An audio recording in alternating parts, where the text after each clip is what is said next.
Imagine for a second that you have this massive, state-of-the-art bank vault. Okay, I'm picturing it. Right. Yeah. And it is just filling up with billions of dollars. I mean, the cash is stacking up so fast that it's literally hitting the ceiling. Sounds like a good problem to have, honestly. Well, yeah, but here's the catch.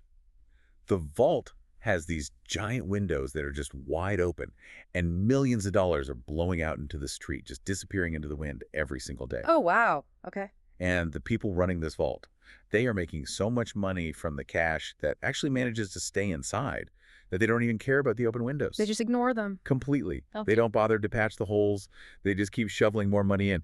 And, today we are actually looking at a real-world economy that is living exactly this reality. Yeah, it's a perfect analogy for what we're going to get into today. Because usually we look at a nation's macroeconomic data. We kind of expect a predictable narrative arc, right? It's like reading a familiar biography. The standard developmental pathway.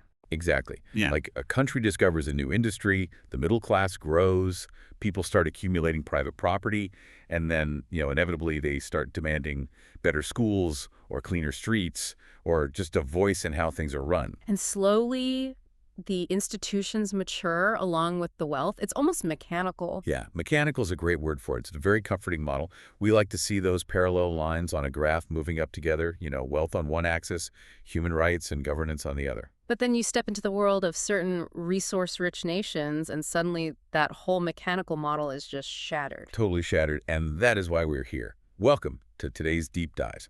Whether you are prepping for a high-stakes meeting, trying to catch up on global economics, or you're just one of those insanely curious people who wants to know how the world actually functions beneath the shiny surface, you are in the right place. We are diving into a towering stack of macroeconomic data sets today. I mean, we're pulling from decades of World Bank metrics covering a single, deeply fascinating country, Turkmenistan. And this data stack is dense. I mean, it is really thick. Oh, absolutely. We are going to explore everything from purchasing power parity and natural resource rents to fugitive methane emissions and granular governance percentiles. So to make this ocean of data digestible for you, the listener, we are going to visually construct a 15-slide masterclass level presentation in our minds as we go. Yes, and I want to set some really strict ground rules for the visual aesthetic of this mental slide deck because the design actually reflects the data perfectly. Okay. What are the rules? So imagine a hyper-minimalist academic style. We are talking pure white backgrounds like hex code FFFFFF, or maybe a very, very light gray like F9FA. So very stark. Very clinical. Exactly. Absolutely no high saturation, vibrant colors. The main palette is going to be a deep navy blue 1B365D, along with a sharp charcoal gray, a very muted Morandi green, and this low-key ochre color. Morandi green and ochre. I like it. Very refined. And no 3D charts at all. No cheesy 3D pie charts spinning around. Got it. Right. None of that. Comprehensive, flat infographics only. And when we need to highlight a critical data change, we'll use a very thin, high-contrast arrow, like a sharp red.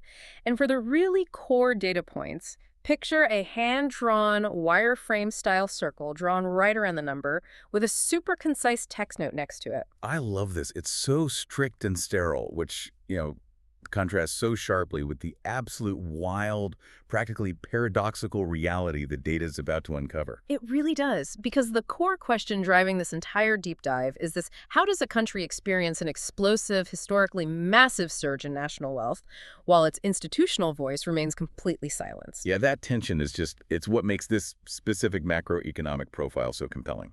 So let's pull up slide 1 on our mental dashboard. This is the hook. The title, in that deep navy blue serif font, reads, "Why does wealth explosion accompany institutional silence?" And on the right side of this stark white slide, we have a highly minimalist comparison chart. There's a dark, solid line representing gross domestic product, adjusted for purchasing power parity.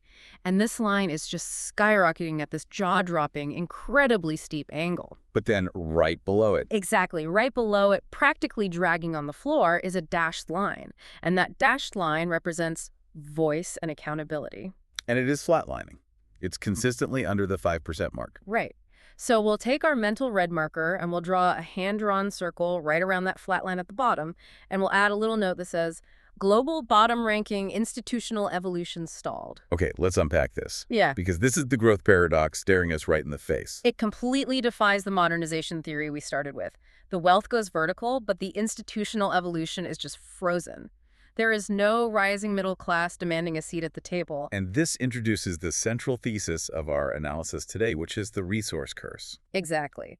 When a nation's wealth is entirely unlinked from the productive labor of its citizens, the standard rules of political economy just stop applying. So on slide 2, we have our executive summary. It's this clean 4-quadrant funnel infographic that outlines our roadmap for this deep dive. Right. The four quadrants are 1, the economic engine, 2, social and health capital, 3, the natural environment overdraft, and 4, the public governance trap.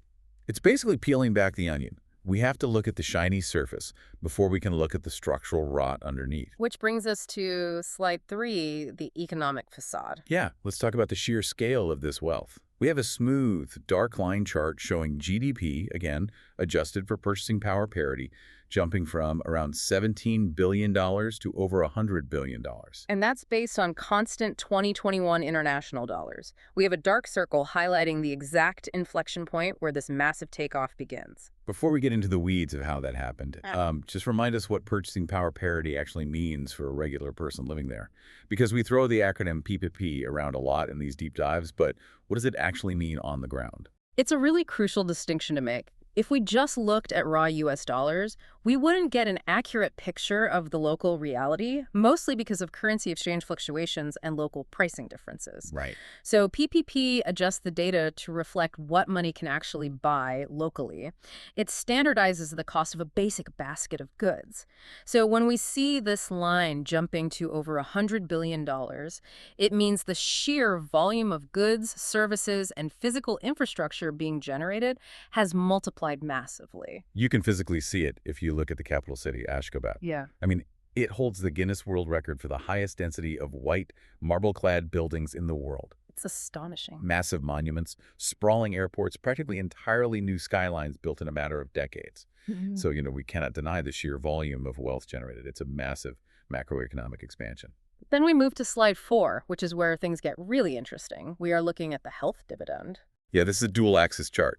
On the left axis, we have a line showing overall life expectancy, steadily climbing from roughly 52 years back in the 90s to around 70 years today. And on the right axis, we have this decreasing bar chart showing infant mortality dropping dramatically from nearly 120 deaths per 1,000 live births, all the way down into the low 30s. We'll put a dashed arrow connecting the high point to the low point with a note saying survival environment significantly improved.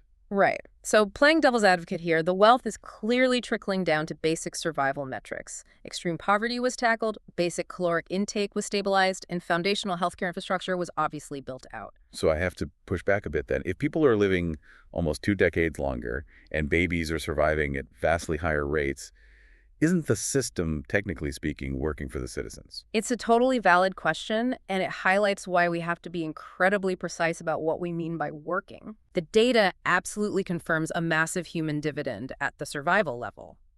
Babies are surviving. That is undeniably positive. But we have to differentiate between biological survival and structural human development. Walk me through that difference. Because, a hospital is a hospital, right? A hospital is a hospital, yes.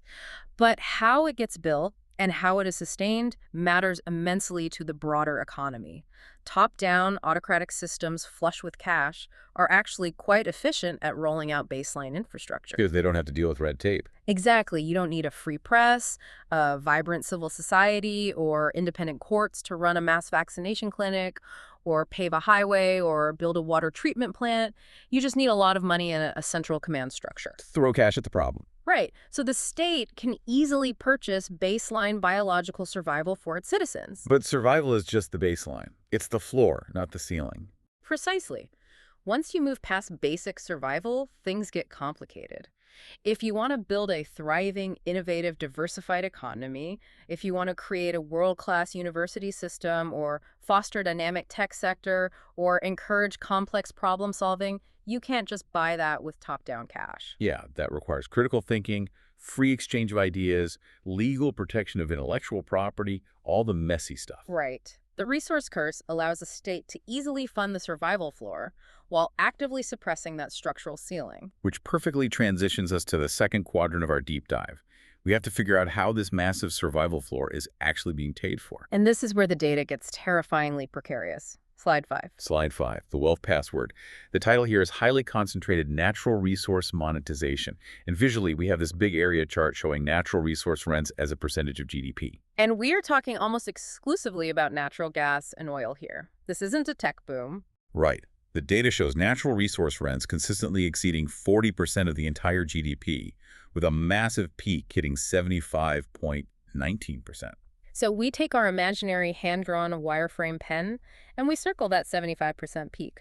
And the note next to it says, economic lifeline tied to fossil fuels, extremely weak risk resistance. What's fascinating here is the term rents. Can you define exactly what we're looking at when we use the term rents in this macroeconomic context? Because I feel like it's the password to understanding this entire system. It really is. When economists talk about natural resource rents, they're not talking about leasing an apartment building.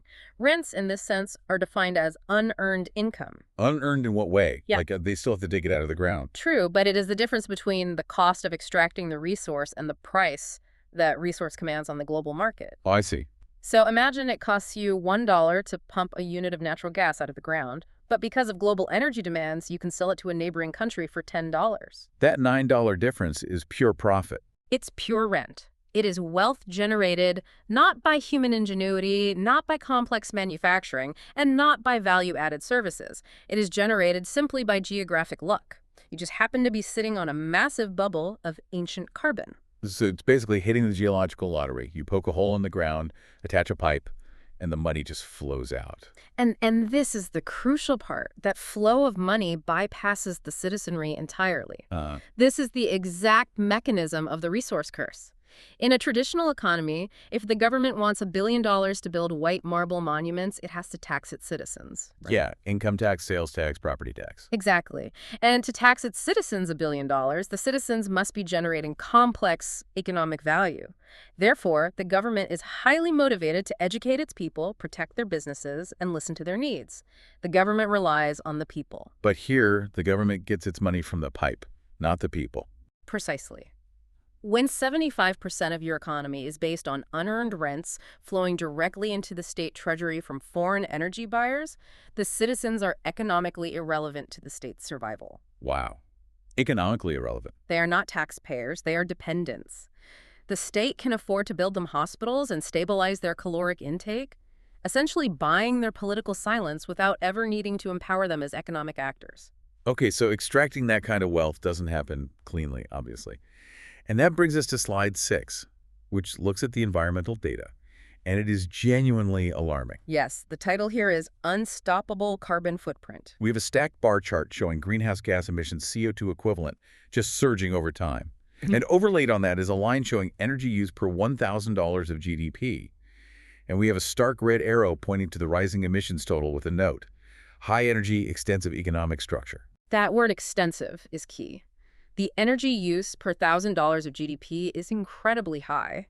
It takes a massive amount of energy consumption to generate a single dollar of economic output here compared to modernized economies. So it's super inefficient. Very.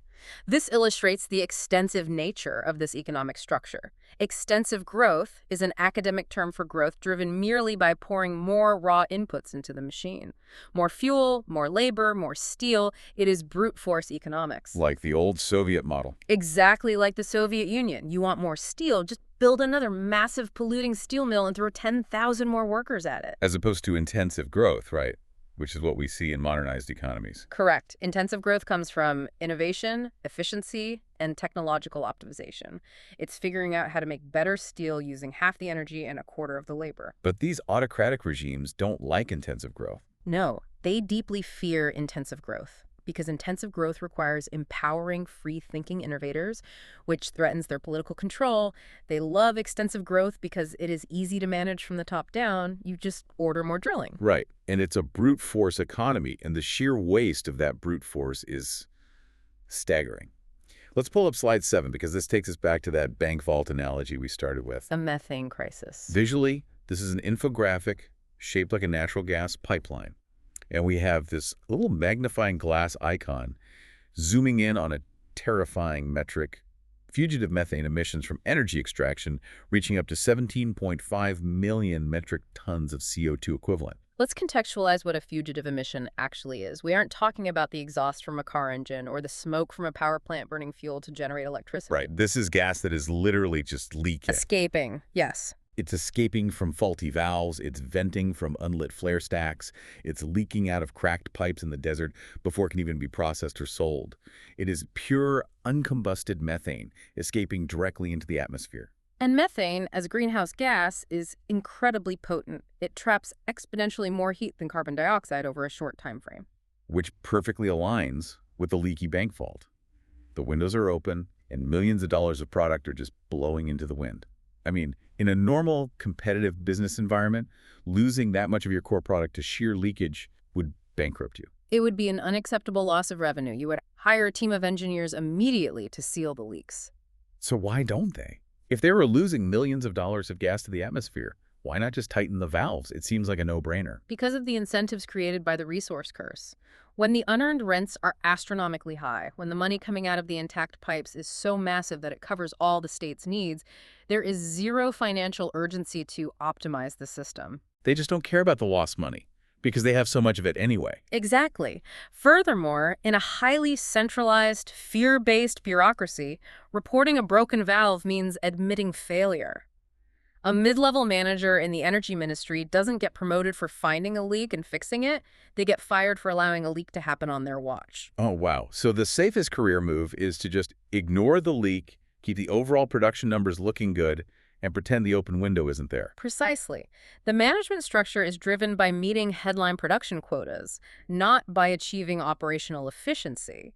If you meet your quota of extracting X million cubic meters of gas, the state is happy. The fact that you leaked another million cubic meters into the sky to hit that quota is entirely secondary. The environmental destruction is just an accepted byproduct. An accepted byproduct of careless, highly profitable extraction, yes. And that careless extraction isn't just about what goes into the air. It's also about what comes out of the earth. Slide 8. This is about ecological fragility. Water stress. Yeah. Visually, we have a water drop-shaped fill proportion chart here. And there's a stark red warning line showing freshwater extraction hitting critical thresholds. The note says, severe water over-extraction crisis, threatening long-term survival. To really understand this, we have to look at the physical geography. A massive portion of Turkmenistan is covered by the Karakum Desert. Water is historically the most precious contested resource in the Central Asian region. It's incredibly dry. Very. We only have to look slightly north to the tragedy of the Aral Sea, which was practically drained dry by Soviet-era irrigation projects, to see the catastrophic results of water mismanagement in this specific climate. And extracting fossil fuels is an incredibly water-intensive process, right? It requires massive volumes of water. Water is injected into aging oil and gas wells to maintain pressure and force the remaining hydrocarbons to the surface. It is used in cooling systems for processing plants. So you have an inherently water-stressed environment, and you drop a massive, thirsty fossil fuel extraction industry right in the middle of it. And this industry is competing directly with agriculture. Yes. Agriculture in an arid climate relies entirely on heavy irrigation.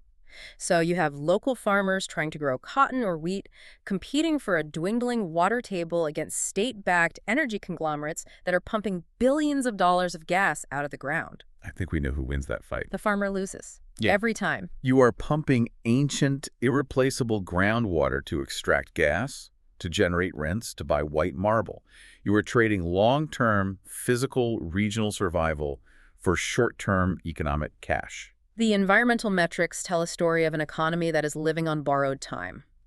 The ecological foundation that supports human habitation in the region is being systematically degraded to fuel the macroeconomic numbers. Okay, so we've seen the incredible wealth on the surface, the soaring GDP, the basic health improvements, and we've seen the reckless, leaky, environmentally devastating engine running underneath it. We have to ask, where does all this cash actually go? Because if it isn't going to sealing the methane leaks, and it isn't going to protecting the water table, it must be going somewhere. And that brings us to the third quadrant, the governance black hole. Let's look at slide 9. The corruption quagmire. Visually, we have a horizontal bar chart tracking control of corruption percentile rank over several years. And we've drawn a stark red baseline right at the 15% mark. The data shows the country consistently trapped below this line, sometimes dropping all the way to the 5th percentile. So we add a hand-drawn circle with the note. Even with surging wealth, anti-corruption rankings remain stagnant at the global bottom. So what does this actually mean? Think about it mechanically. Out of 100 countries, 95 of them are doing a better job at preventing the abuse of public power for private gain. It's incredible. When we talk about corruption at this level, we aren't talking about slipping a $20 bill to a traffic cop to avoid a speeding ticket, are we? No, not at all. We are talking about systemic capture. It is the wholesale capture of the state's main revenue arteries. This connects directly back to the 75% natural resource rents we discussed earlier. Because the money is so concentrated. Exactly. When you have billions of dollars of unearned income flowing directly into a central treasury, and you have absolutely no independent oversight, no free press to investigate the contracts, no opposition party to audit the budget, that money is so easily siphoned off. So the state issues a multi-billion-dollar contract to build, say, a new airport or a massive new sports complex. And the construction company that gets the contract just happens to be owned by a cousin of a high-ranking minister. That's the playbook. The massive public works projects we mentioned, the white marble monuments, they serve a dual purpose. Yes, they project state power and create a visual facade of modernization, but they are also highly efficient mechanisms for distributing patronage.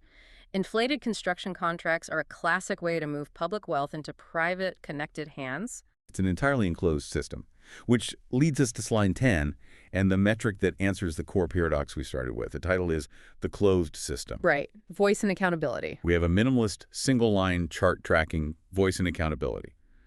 And the line is just dead. It hovers between the 0 and 6.5 percentile globally.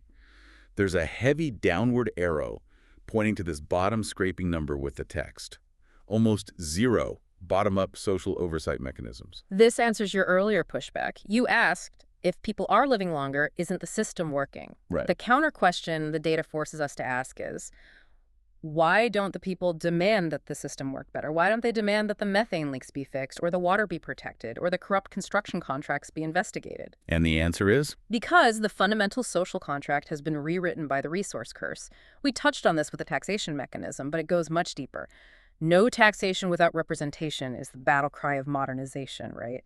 If I give you a portion of my labor, you must represent my interests. But the inverse is also true. No representation without taxation. The state does not tax the majority of the populace because it doesn't need to. Therefore, it feels absolutely no obligation to represent them, to listen to them, or to be accountable to them. And the state actively buys their compliance, right? It's not just fear. It's a deeply subsidized existence. That is a critical point. Historically, this system has provided highly subsidized or even completely free basic utilities to the population. Free natural gas for cooking, heavily subsidized electricity, and cheap water. Wow. Free utilities. Yes. This is the mechanism by which the state purchases political silence. It basically says, we will handle the complex business of running the country and extracting the wealth. In return, you will receive basic biological survival, free gas, and stable caloric intake. But you will have absolutely no voice in how the wealth is ultimately spent. So you are a dependent, not a citizen. It's chilling when you spell out the mechanics of it. And the result of that closed loop is a profound systemic inefficiency. Let's look at slide 11. Systemic inefficiency. Yeah. Visually, we've got a scatter plot here showing rule of law, which is failing to break the 10th percentile, and government effectiveness, which is stuck under the 15th percentile. We've drawn a box highlighting this specific inefficiency quadrant with a note saying, public administration quality and property rights are at global worst levels. This raises an important question. Can a country truly modernize and build a complex economy without the rule of law? I'm going to guess no. The historical evidence says absolutely no. Without the rule of law, property rights are essentially non-existent. The legal framework is arbitrary, subject to the whims of the political elite rather than an independent judiciary. So let's say I'm an ambitious young citizen living in this system. The state has given me basic health care, I've lived past childhood, and I have free gas to cook my meals. But I want to do more. I want to start a tech company, or maybe a logistics firm, or a solar panel manufacturing plant. I have a great idea, and I managed to scrape together some capital. What happens? You face an insurmountable barrier of expropriation risk. Expropriation risk, meaning they just take it. Exactly. If your tech company or your manufacturing plant actually becomes highly successful and profitable, it will inevitably attract the attention of the political elite or their connected patronage networks. Because there is no independent court system to protect your private property, a well-connected official can simply decide they want your business. And they could just use the legal system against me. They can invent tax violations, revoke your operating licenses, or simply force a hostile takeover. I have absolutely no legal recourse. If the governor's nephew wants your successful bakery, it's his bakery now. Precisely. And what does that risk do to human behavior? It destroys the entrepreneurial spirit. Why would anyone invest years of sweat equity, innovation, and capital into building a complex, value-adding business if they know it can be taken away the moment it becomes valuable? They wouldn't. It's not worth the risk. Right. So capital flees the country or it gets hidden in low-value informal sectors. You cannot build a modern, diversified, knowledge-based economy because innovators have no legal protection. The environment is entirely hostile to organic, private sector growth. Which locks the human potential of the country in a vault just as tightly as the natural gas. And we see the exact results of that in the labor market data. That's quadrant 4, the human and economic traps. Slide 12. The rigid labor market. Visually, this is a trellis chart showing employment distribution across sectors. We have arrows pointing to the sluggish movement of labor, and a note: single economic structure leads to rigid employment structure. Right. Despite the billions of dollars flowing into the top of the economy, the workforce structure hasn't evolved. In a healthy, dynamic economy, you naturally see labor transition over time. As agriculture becomes more efficient, labor moves to manufacturing. As manufacturing becomes more advanced, labor transitions into a high-value service sector, finance, technology, education, complex logistics. But here, the structure is practically frozen in time. The wealth isn't creating new pathways for human capital. It's just subsidizing the existing inefficient pathways. The state doesn't actually want people transitioning into a high-value service sector. Why would they? Think about it. A high-value service sector requires the free flow of information. It requires widespread, unrestricted internet access. It requires citizens who are trained in critical thinking and complex problem solving. All the things an autocracy hates. Exactly. An autocratic regime views all of those things as existential threats to its political control. An uneducated agricultural worker or a heavy industry laborer who relies on state subsidies is much, much easier to control than a globally connected software engineer. So human capital is intentionally stunted. The state invests in the physical infrastructure of survival, but it refuses to invest in the intellectual infrastructure of modernization. Because there is no economic incentive to evolve. Why undertake the massive, politically risky effort to build a world-class open educational system to transition your workforce into the digital economy when you can just drill another well and export more gas? It's the path of least resistance. And that leads us to slide 13, which highlights the most precarious vulnerability in the entire data set. Trade structure risk. Yeah, all eggs in one basket. This is a minimalist tree map chart. We're visualizing the entire export structure of the country. And the vast, vast majority of this chart is just a single dark block, fuel exports. And we use a dashed empty box to represent high-tech exports, which are practically zero. The note says, lack of technological innovation and industrial complexity. Shocking visually, over 90% is just fuel. This extreme concentration is the ultimate manifestation of the resource curse, and it exposes the economy to a phenomenon known as the Dutch disease. Oh, Dutch disease. Explain the mechanics of that. How does having too much of one valuable export actually destroy your other industries? It's a fascinating, destructive macroeconomic mechanism. It was named after the economic crisis in the Netherlands following the discovery of vast natural gas reserves in the North Sea back in the 1950s. Okay. When a country discovers a massive resource and starts exporting it, foreign money floods into the country to buy that resource. This massive influx of foreign currency causes the value of the domestic currency to appreciate or rise significantly. Okay, so the local money becomes very strong. That sounds like a good thing, right? It sounds good until you try to sell anything else. Let's say you have a domestic textile industry or an agricultural sector trying to export wheat. Because your domestic currency is now incredibly strong due to the gas exports, your textiles and your wheat are suddenly extremely expensive for foreign buyers. Right. You can no longer compete on the global market. Your manufacturing and agricultural exports just collapse. The natural resource boom effectively hollows out every other productive sector of the economy. It's a vicious cycle. The gas makes the currency strong, strong currency kills the factories, so the country has to rely even more heavily on the gas. Exactly. You end up with an economy where you have a hyper-lucrative extractive sector employing a tiny fraction of the population and a devastated domestic manufacturing sector. And by relying almost entirely on a single commodity fossil fuels, the country has placed its entire sovereign destiny at the mercy of global commodity prices. There is absolutely zero shock absorption. If the global price of natural gas plummets tomorrow, the entire national economy shakes.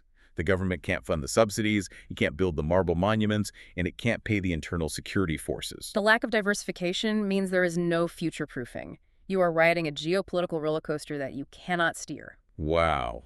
Okay, we're nearing the end of this deep dive. We have to pull all these incredibly complex threads together. We aren't just looking at isolated data points anymore. We're looking at a machine. A self-reinforcing system. Exactly. Let's look at slide 14. We are mapping out the system dynamics loop that drives this entire country.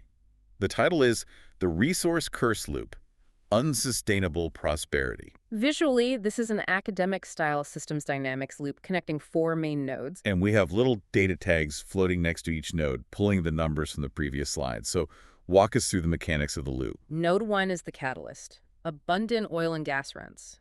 We have the data tag showing gas rents over 50% of GDP.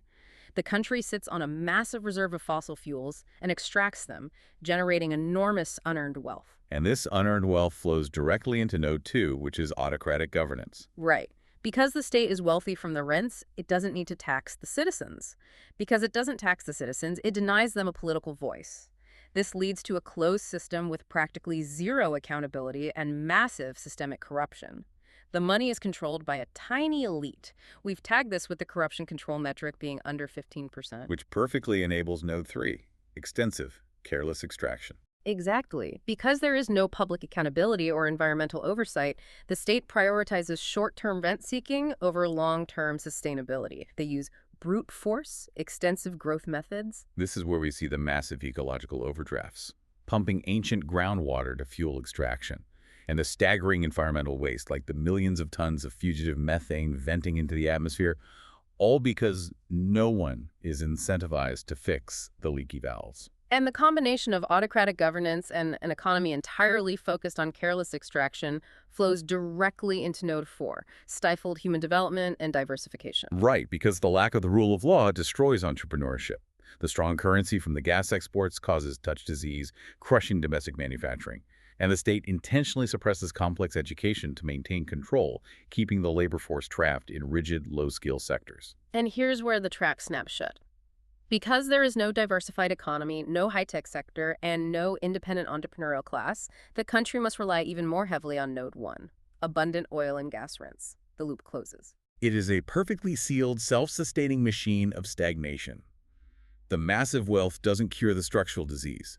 The massive wealth is the structural disease. It is a profound institutional trap. So how does a country break out of this?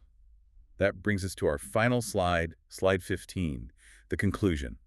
Visually, it's a stark white slide. On the left side, we've listed three brutal truths. 1. Economic bloating. High GDP growth relies heavily on fossil fuel rents, masking deep structural crises. 2. Governance deficit. Extremely weak rule of law, low accountability, and high corruption lock the system out of self-correction. And 3. Ecological alarm. Growth based on extensive carbon emissions and water over-extraction has hit an environmental ceiling. And on the right side of the slide, we have a minimalist icon of a staircase leading upwards, representing transition. But there is a massive missing step right in the middle of it. You cannot leap over it. And we have a note pointing to the broken step. Institutional transparency is the only bridge. Without instituting genuine accountability, without establishing independent courts that protect private property, and without dismantling the systemic corruption that siphons off the rents, the trap simply cannot be broken. And there is a ticking clock on this. We have to look at the broader global context here. The world is actively, aggressively trying to transition away from high-carbon fossil fuels. That is the existential threat to this entire closed loop, isn't it? Absolutely. The paper wealth of a resource-cursed nation is incredibly fragile. The health dividends, the rising life expectancy, the falling infant mortality, They are real, but they are built on a foundation of sand. They are entirely dependent on the continuous, uninterrupted flow of global fossil fuel revenue. So when the world decarbonizes, when the global demand for natural gas permanently declines, the rents will dry up. And when the rents dry up, the state will lose its ability to buy political silence. The subsidies will stop. The entire house of cards is just waiting for a strong wind. Without deliberately breaking that self-reinforcing loop now, while the wealth is still flowing, the ultimate landing will be incredibly hard. It is a stark warning about the difference between having cash and having a sustainable, resilient society. We started this journey with a single paradoxical visualization, a GDP line shooting to the sky, while the voice of the people flatlined on the floor.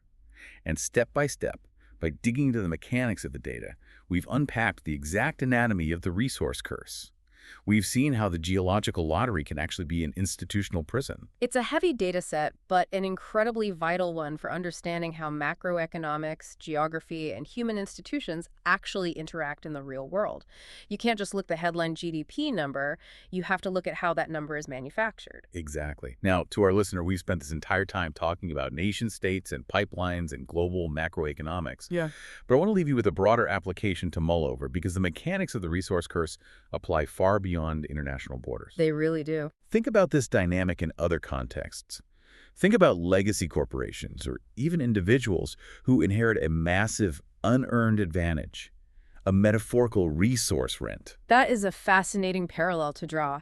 Consider a massive corporation that holds a legacy monopoly patent or a dominant market position they secured decades ago. They are generating massive cash flow, their own unearned rents, not because they are currently innovating, but simply because they own the metaphorical well. Exactly. Or, think about an individual with a massive trust fund. They have the wealth that survival baseline is more than covered. But do they use that unearned advantage to build robust, accountable habits? Do they invest in their own structural human development?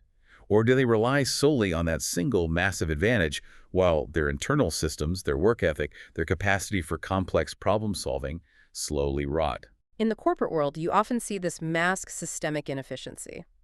The core product is so profitable that management ignores the leaky valves in other departments. They tolerate a toxic culture, they ignore massive operational waste, and they stifle internal innovation simply because the headline revenue numbers from the legacy product look fantastic. Right. It's the exact same mechanism. So ask yourself, what is the fossil fuel in your own organization?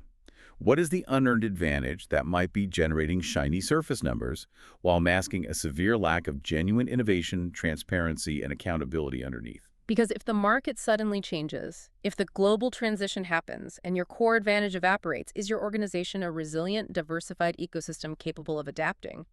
Or is it a house of cards addicted to a single source of easy rent? It's a question well worth asking, whether you are analyzing a national economy or running a department.